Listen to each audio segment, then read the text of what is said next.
Bom, gente, de volta aqui à nossa aula, vamos à segunda parte, né? Ainda o mesmo assunto, como ocorre a transmissão hereditária nos seres humanos, a gente vai falar sobre dois outros tópicos desse módulo, que são sistema B0 e sistema RH e heredogramas. São dois assuntos importantes dentro dessa parte da genética. Então vamos lá. Sistema AB0 e sistema RH.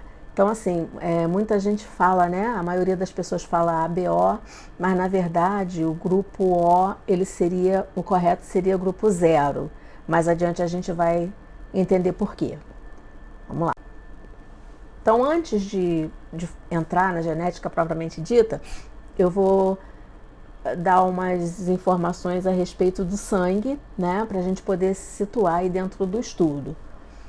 Então, o sangue, ele é formado por uma parte líquida, né, que é o plasma, e ele tem os elementos celulares. Então, nesse plasma estão mergulhados os elementos celulares, ou elementos figurados, né, que são as plaquetas, responsáveis pela coagulação do sangue, os glóbulos brancos, que são vários tipos, eles são responsáveis pela defesa do organismo, e os glóbulos vermelhos, que são responsáveis pelo transporte de gases. Tá? Então, esse conjunto aqui é que vai formar o sangue.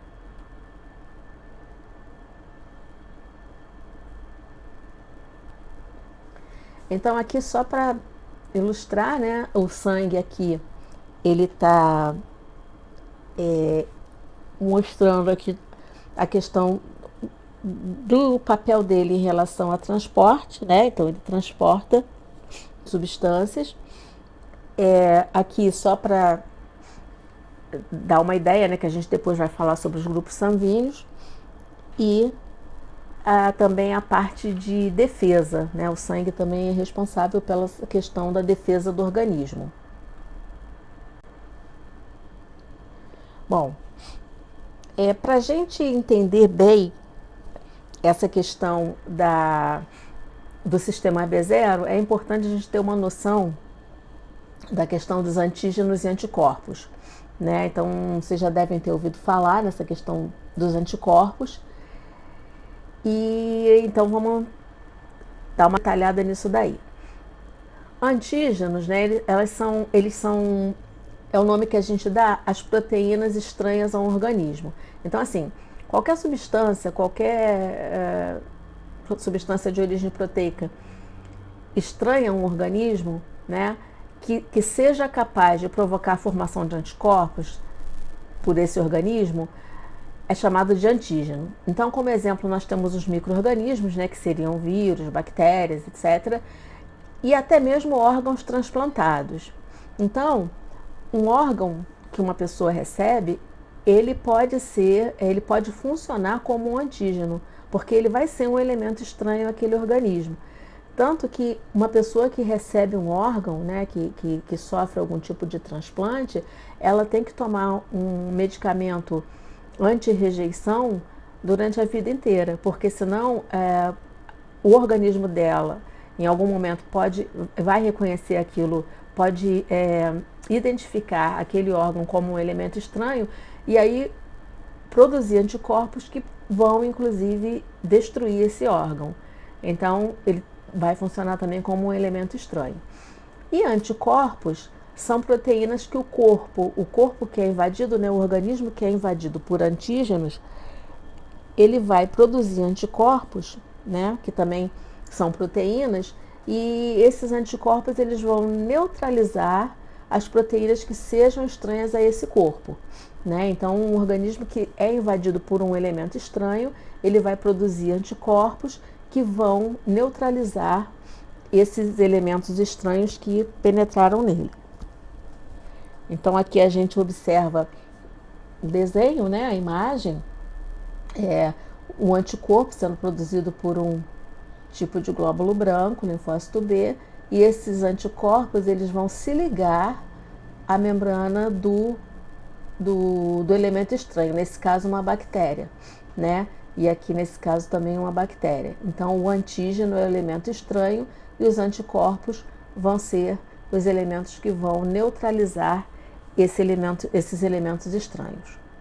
Uma coisa, os anticorpos eles são específicos, né? Então, por exemplo, uma pessoa que contrai a sarampo, ela vai produzir anticorpos contra o vírus do sarampo e esses anticorpos só vão funcionar contra ele, né? E depois que o sarampo, depois que o vírus é eliminado, é neutralizado, esses anticorpos são absorvidos. Só que o organismo ele mantém uma memória imunológica, né, que a gente vai falar mais adiante, que é aqui, né? A memória imunológica, o que seria? Então, uma vez que o organismo foi infectado por um determinado agente, esse organismo ele vai produzir anticorpos, vai neutralizar esse elemento estranho, esse antígeno, e ele mantém a capacidade de reconhecer esse elemento estranho e atuar contra ele numa próxima infecção. Então é aquela história, a pessoa ela tem sarampo, aí ela produz anticorpos, o organismo produz anticorpos e elimina lá os antígenos.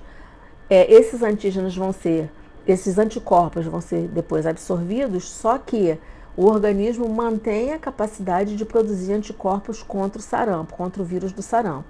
Então, numa próxima infecção, num próximo momento em que esse mesmo organismo tiver contato com o vírus do sarampo, o que acontece?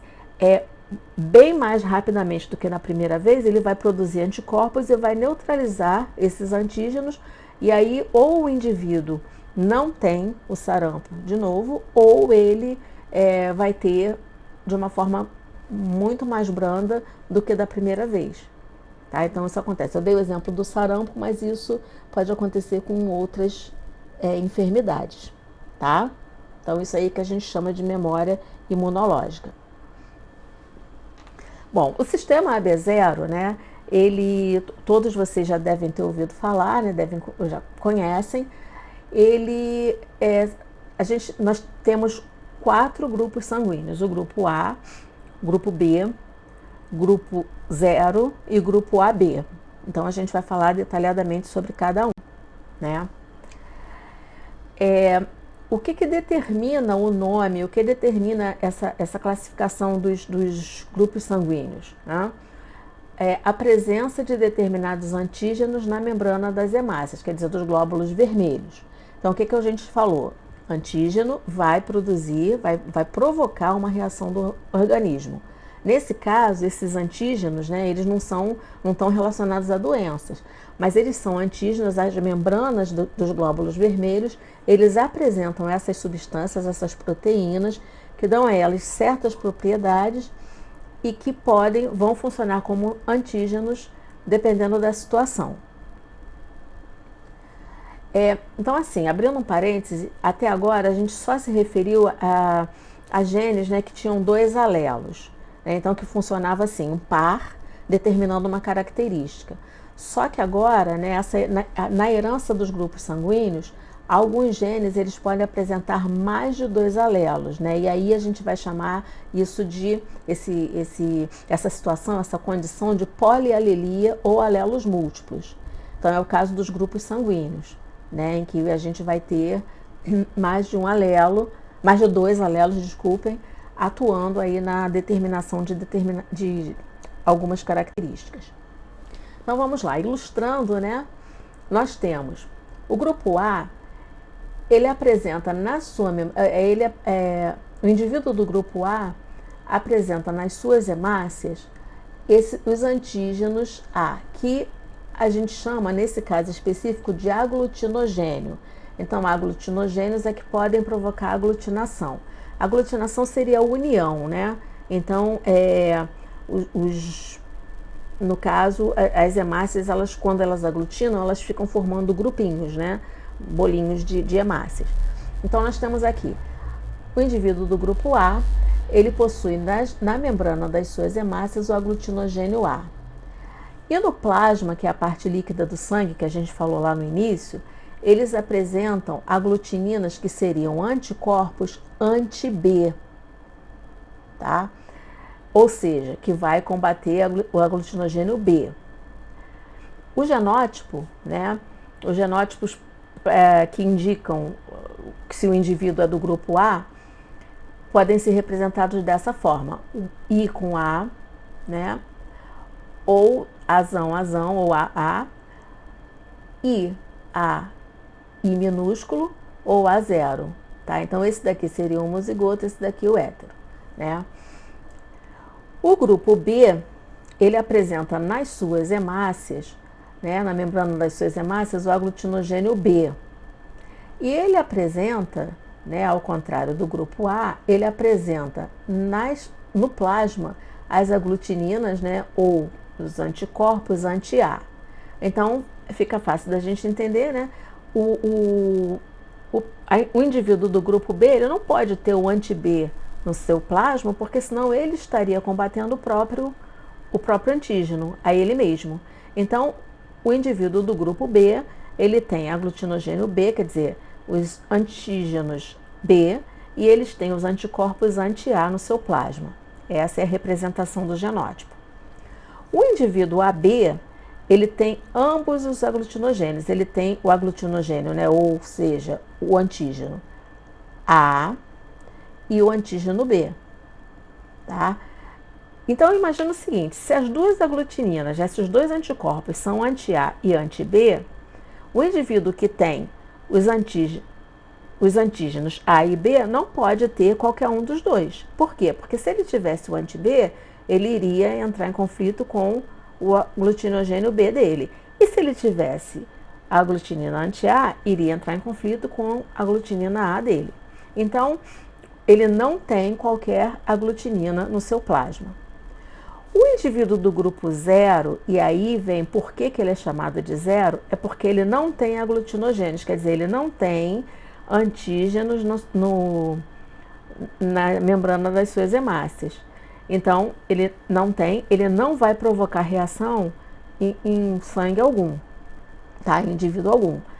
Mas ele tem no seu plasma as aglutininas, ou seja, os anticorpos anti-A e anti-B.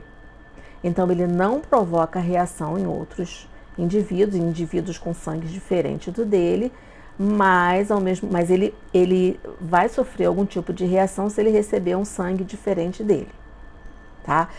E voltando aqui ao grupo AB, como ele tem os aglutinogênios, quer dizer, os antígenos, ele vai provocar reação se ele for doado para alguém que seja diferente dele. Mas, se ele receber o sangue de qualquer outro dos indivíduos, ele não vai ter reação alguma. Por quê? Porque ele não tem os anticorpos no seu plasma, os anticorpos específicos para esses casos de sangue. Né? Então, aqui um detalhe, né, mostrando o que acontece. Imagina o seguinte: imagina que o indivíduo do grupo A, né, imagine que o indivíduo do grupo B, né, receba sangue do grupo A. Então, o grupo A, o que ele tem? Ele tem, né, o indivíduo do grupo A, ele tem os aglutinogênios A. E aí ele foi lá para o sangue, foi doado para alguém do grupo B que tem aglutininas anti-A. O que vai acontecer? Essas aglutininas, elas vão ser mobilizadas e vão atacar essas hemácias. E aí o que vai acontecer? Elas vão aglutinar, aquilo que a gente falou. Elas vão formar grupinhos, né? E isso daí pode inclusive levar à morte, porque pode obstruir os vasos sanguíneos da pessoa que recebe o sangue. Então aqui, de novo, né, só para reforçar, mostrando. Olha, então vamos lá. O indivíduo O, né, ele não tem aglutinogênio, mas ele tem aglutinina anti-A e aglutinina anti-B, né? Então tá aqui. O grupo A, ele tem o antígeno A, né? E ele tem, então aqui, antígeno A, e ele tem a aglutinina anti-B, tá? O B, ele tem o quê? O antígeno B e tem a aglutinina anti-A. E o AB, ele tem o antígeno A e B e ele não tem aglutinina. Então, o que acontece? Vamos lá, né? Se o indivíduo O, ele recebe sangue do tipo O, beleza, não vai acontecer nada, é ele mesmo. Só que se o indivíduo A receber sangue, né, do grupo o que vai acontecer? A gente vai ter a aglutinação. Então, o indivíduo O recebendo sangue do tipo A, ele vai aglutinar. Tá vendo? Então, aqui, esse daqui está recebendo desse. Então, o indivíduo do grupo O recebe do grupo O, né, do 0, recebe do grupo 0, nada acontece. Agora, se o indivíduo do grupo 0 recebe sangue do grupo A, olha o que vai acontecer. Tá? Por quê? Porque ele tem anti-A e tem anti-B. Da mesma forma, se o indivíduo 0 receber sangue do grupo B, como ele tem anti-A e anti-B, olha, as hemácias dele vão se aglutinar. O indivíduo AB, né, ele tem as duas, ele tem A e B, aglutinogênios A e B. Então, se o indivíduo do grupo 0 receber sangue do tipo AB, o que vai acontecer? Como ele tem anti-A e anti-B, vai haver reação e as hemácias vão aglutinar. A mesma coisa acontece aqui, né? O indivíduo do grupo 0, se ele doar, né, para o indivíduo A, né, que tem anti-B, nada vai acontecer.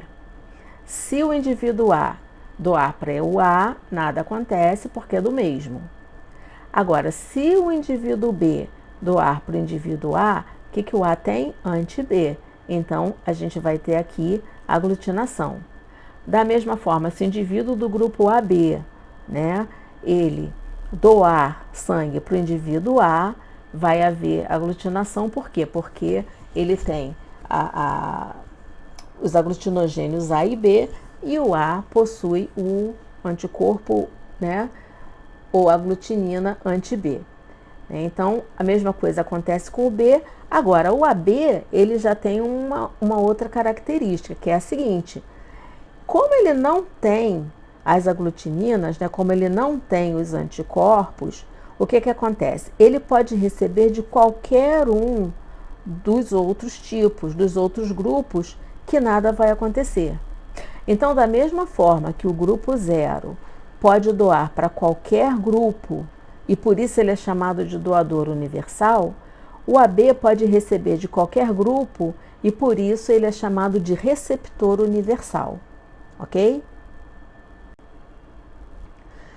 Bom, como é que funcionam as transfusões de sangue? Então, assim, né? Primeiro aqui, um lembrete. Sempre é importante, quem pode, né? Quem não tem empecilho algum em relação à doação de sangue, deve doar sangue, né? Seria interessante doar sangue porque vira e mexe, né? Os hospitais estão com o estoque de sangue baixo, então é muito importante essa questão da doação de sangue. Então, assim, quem puder doar, né? Ou incentivar outras pessoas a doar, é bem importante porque isso pode salvar a vida de muitas pessoas. Como é que funciona? Como é que é esse mecanismo das transfusões de sangue e das doações? Né? Primeira coisa, antes da transfusão, sempre é feito um teste, deve ser feito um teste para observar, né, se o sangue do doador é compatível com o sangue do receptor, para evitar aquela reação de aglutinação, porque aquilo pode levar à morte. Né? Então, o que eles fazem? Eles pegam o soro da pessoa que vai receber o sangue, né, o soro do receptor, e eles misturam com as hemácias da pessoa que vai doar. E vão observar se acontece, porque às vezes, nem sempre, né, a pessoa vai com a identificação dizendo qual tipo de sangue dela. Então, o que vai acontecer? Numa situação de emergência, é feito um teste para ver se os sangues são compatíveis, para poder ver se a pessoa pode ou não receber o sangue daquele doador. Então, aqui a gente tem um esqueminha, né, mostrando como é que funciona essa questão dos doadores, né? Então, vamos lá. O indivíduo que é O ou 0, ele não possui aglutinogênios, que seriam os antígenos. Ele pode doar para o grupo 0 e pode receber também do grupo 0, né?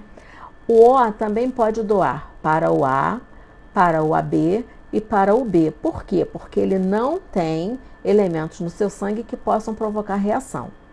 Quer dizer, não tem elementos nele, né? O indivíduo A, ele só pode doar e receber, né? Ele só pode doar para ele ou para o grupo AB. E ele pode receber dele mesmo e do grupo 0. O indivíduo AB, como ele não possui aglutininas, quer dizer, como ele não possui elemento que vai reagir contra os aglutinogênios dos outros, ele pode receber de todos. Então, ele recebe dele mesmo e ele recebe do 0, do A e do B. O grupo B, ele pode doar para o AB, que recebe de todo mundo, pode receber do 0 e pode doar e receber dele mesmo, né? Então, o B só pode doar para ele mesmo e para o AB, tá? Da mesma forma que o A só pode doar para ele mesmo e para o AB. E o AB, ele recebe de todos, mas ele só pode doar para ele mesmo, para o AB, ok? Bom, além dessa questão, né, dos grupos AB0, a gente tem também o sistema RH. Então, o sistema RH, ele é ele que vai determinar aquela coisa, né? Se o sangue é positivo ou se é negativo. Então, vamos ver como é que isso funciona. Primeiro, por que é chamado de RH? É chamado de RH porque ele vem, né? Ele foi investigado, foi determinado a partir de testes com o macaco rhesus. Então, na verdade, aqui seria RH SUS. Então, daí, né, ficaria as duas primeiras letras RH, né? Então, o que eles fizeram? Eles injetaram sangue do macaco rhesus no coelho, né? E o coelho começou a produção de anticorpos anti-RH. Retiraram, então, sangue do coelho e fizeram soro com anticorpos anti-RH. Quando eles misturam, né, esse anticorpo anti-RH com o sangue humano, o que vai ter? 85% dos indivíduos têm uma reação positiva e 15% reação negativa. O que significa isso? Então, vamos lá. Todas as pessoas que têm o fator RH, elas são chamadas de RH positivo. E todas as pessoas que não têm o antígeno RH são chamadas de RH negativo. É que nem a conta no banco, né? Se você tem dinheiro, você está com saldo positivo. Se você não tem dinheiro, você está com saldo negativo. Então, nesse caso, né, do fator RH, se você tem o fator RH, beleza, grupo RH positivo. Você não tem o fator RH, você é RH negativo, né? Quais são os genótipos que determinam se o indivíduo é RH positivo ou RH negativo? Então, vamos lá. Se o indivíduo é desão ou desão-desinho, ele é RH positivo. Então, basta ele ter um D maiúsculo para ele ser RH positivo. Significa o quê? Que na hemácia, no glóbulo vermelho dele, ele tem antígeno RH. E no plasma dele, ele não tem anticorpos anti-RH. Se o indivíduo for homozigoto recessivo, ou seja, desinho, o que vai acontecer? Como ele não tem, então ele é RH negativo. Significa que ele não tem antígeno RH, ou seja, ele não vai provocar reação em outro grupo sanguíneo. Em outro indivíduo que tenha o fator RH, tá? Então, olha aqui, com anticorpos anti-RH, se recebeu hemácias com antígeno RH. O que significa isso? Como ele não tem, né? Esse daqui vai funcionar como o quê? Como um elemento estranho para ele. Então, se o indivíduo RH negativo receber sangue RH positivo, o que vai acontecer? Ele vai reagir contra esse antígeno RH que ele recebeu. E aí vai produzir anticorpos anti-RH, ok? Então, como é que funciona essa questão da compatibilidade, né? Então, a gente tem aqui o O negativo, então, assim, o O negativo, ele nem tem o antígeno A, não tem o antígeno B e não tem o fator RH. Então, ele pode doar para todos os grupos sem problema algum. Então, o O negativo é que é considerado o verdadeiro doador universal, né?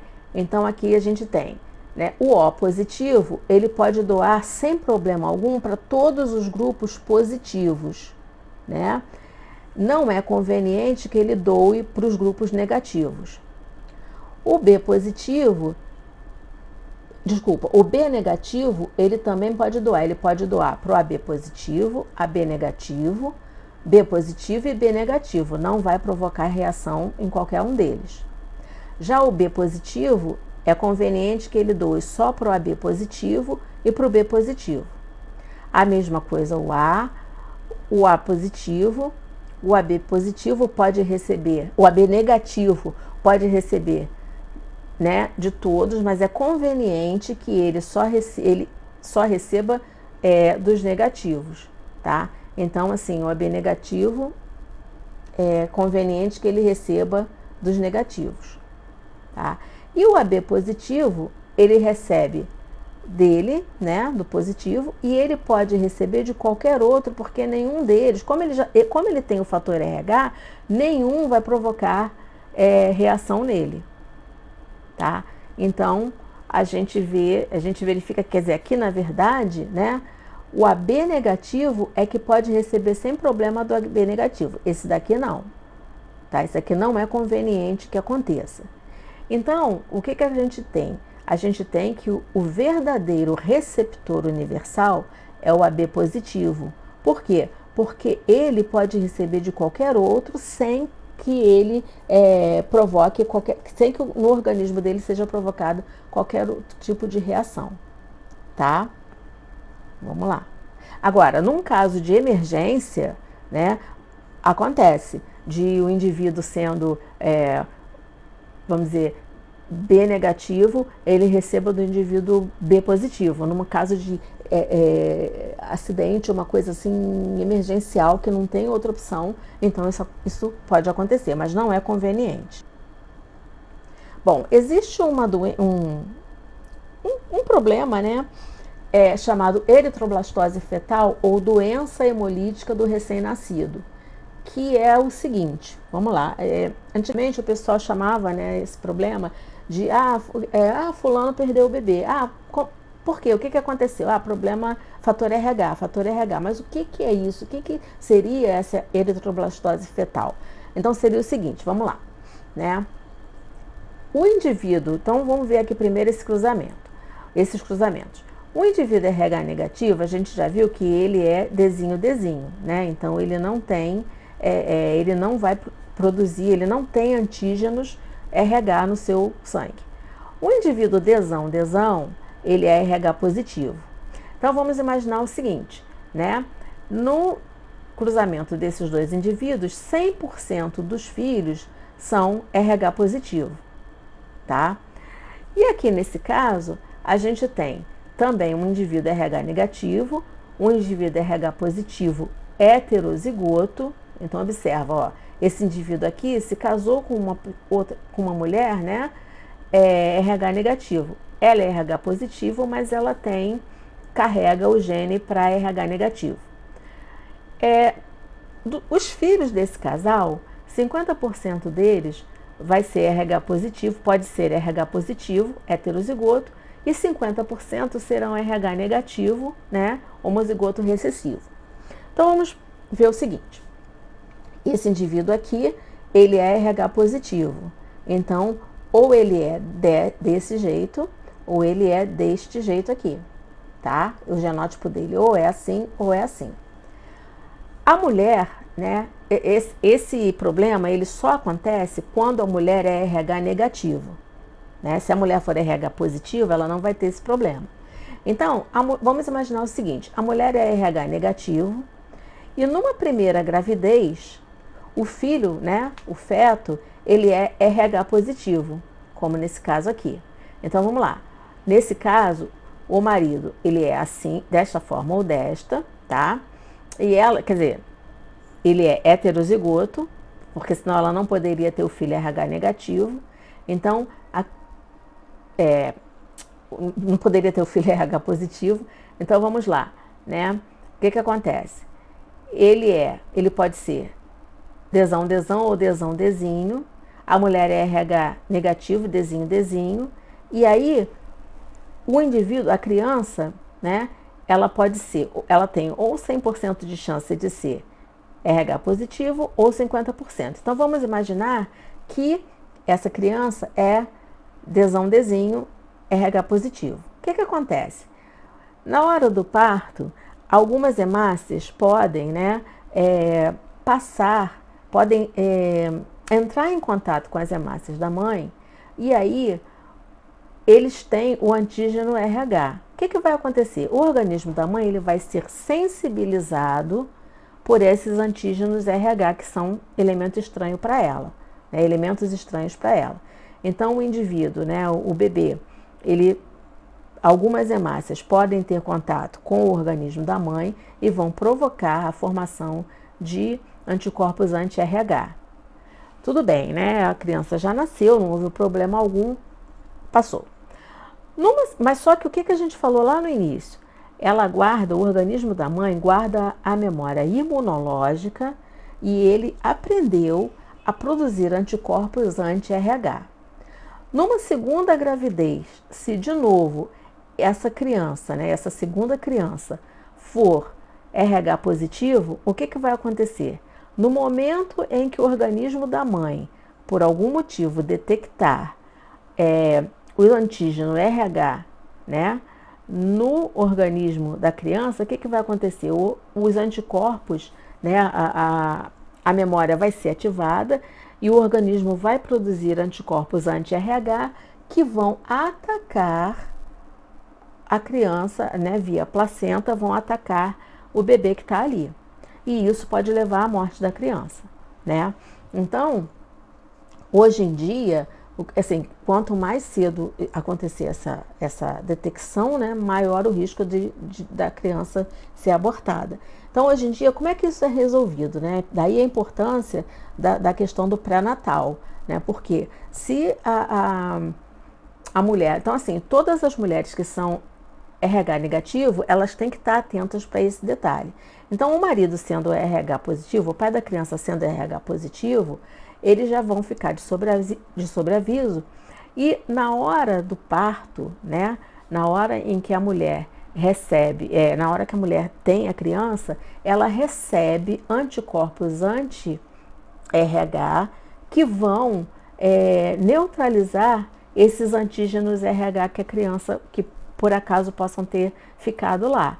Então, o que acontece? Não dá tempo dela criar essa memória imunológica. Por quê? Porque antes que ela criasse essa memória, os antígenos já foram destruídos pelos anticorpos que ela recebeu artificialmente, que ela recebeu do médico, tá? E aí, na segunda gravidez, esse problema não vai acontecer, né? Então, tem que haver muito cuidado nessa questão aí desse acompanhamento dessa gravidez. Então aqui eu tinha falado, né, que esse homem, quer dizer, na verdade o homem, ele pode ser desão, que é RH positivo, e aí ele vai ter um filho desão-desinho, né, ou ele pode ser desão-desinho e ele vai ter também ou o filho RH negativo ou o filho RH positivo, né. Em ambos os casos aqui, né, a mãe sendo RH negativo, ela vai correr esse risco.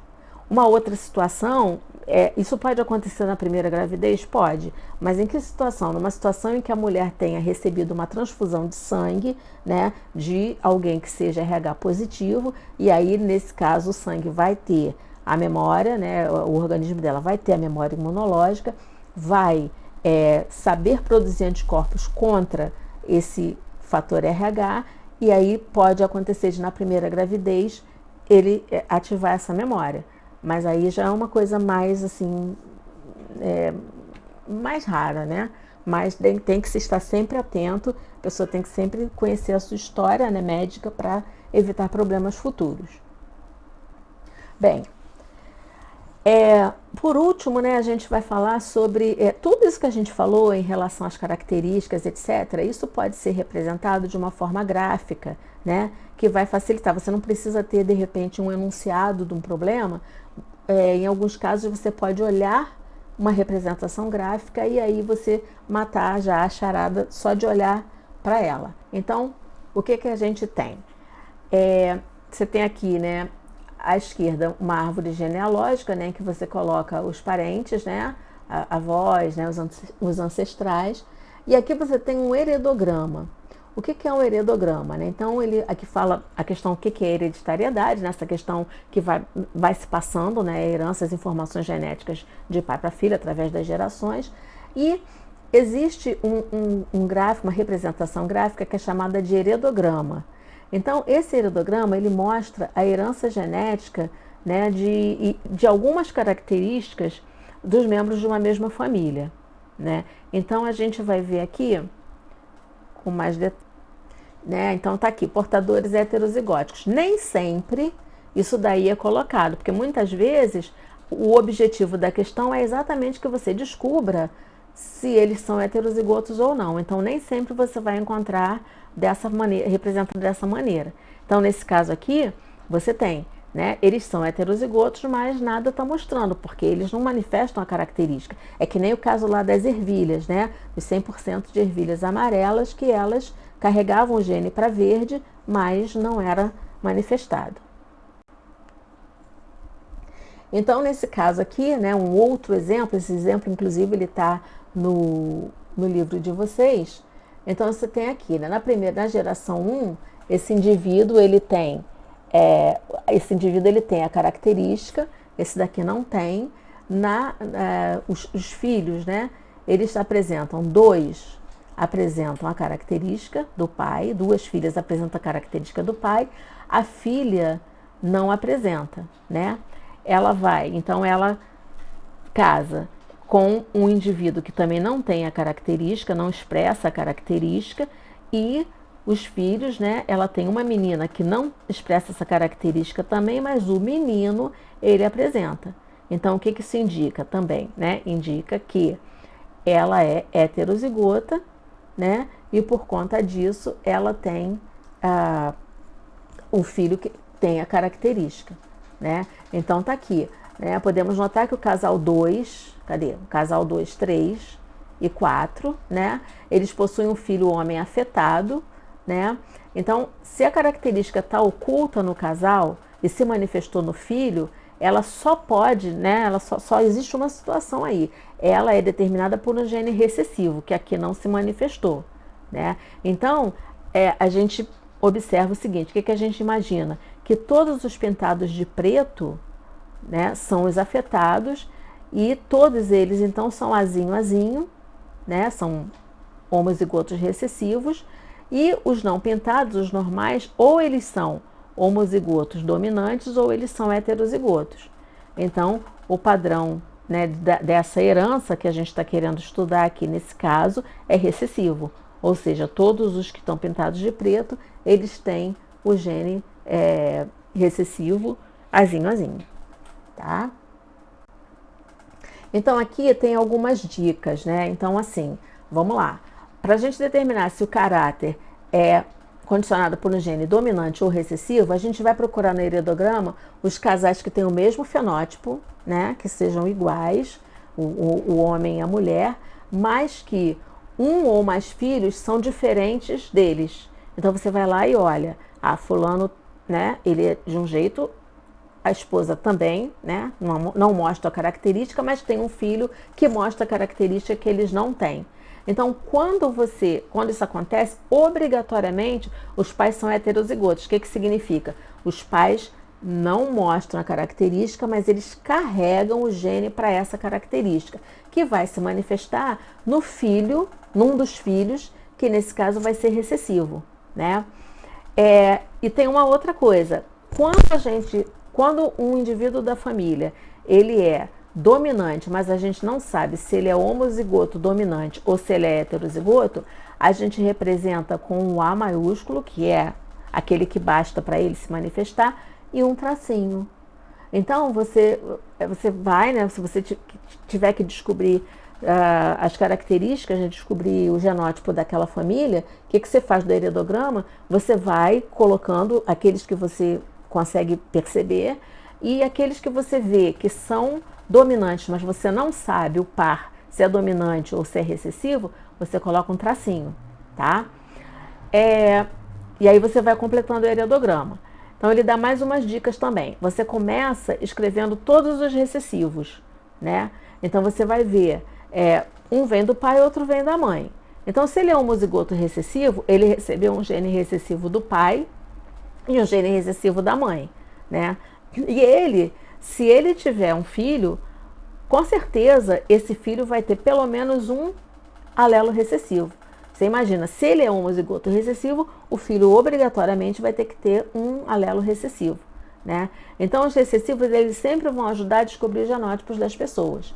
E aí, feito isso, descobriu quem são os recessivos, aí você parte para descobrir aqueles que são dominantes.